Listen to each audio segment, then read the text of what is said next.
c'est l'aspect terre, donc c'est aussi prendre soin de la terre. Peut-être la terre à l'intérieur, la terre où on a les pieds dessus. Donc là, on entend la terre qui chante.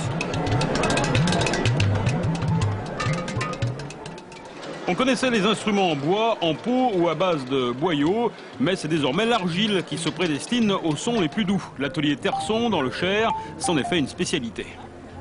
Le oudou, actuellement, dernier disque de Lavilliers, son percussionniste utilise trio. Bon, il y a de plus en plus de percussionnistes qui connaissent. C'est de la terre cuite. On a des aigus assez haut perchés, des basses assez basses.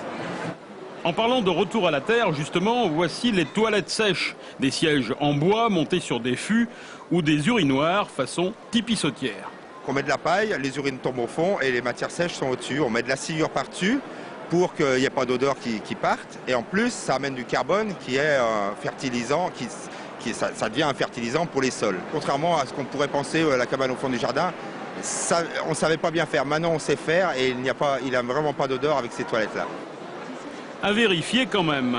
Une utilisation plus noble de la paille avec la fabrication de maisons. Contrairement aux idées reçues, les bottes de paille compressées ne prennent pas facilement feu et la matière est particulièrement isolante. À l'extérieur, on peut faire soit des enduits chauds ou soit un bardage en bois. Et à l'intérieur, il vaut mieux privilégier la terre pour apporter de l'inertie thermique, chose que la paille n'a pas. Elle est juste isolante. Et avec la terre, ça permet de stocker les calories et de les restituer par la suite. Une fois votre maison nature construite, il faudra bien penser à la déco. Le kitsch écolo, ça existe. Tous ces mobiles sont animés au moyen de mini panneaux solaires. C'est une approche ludique de l'énergie solaire.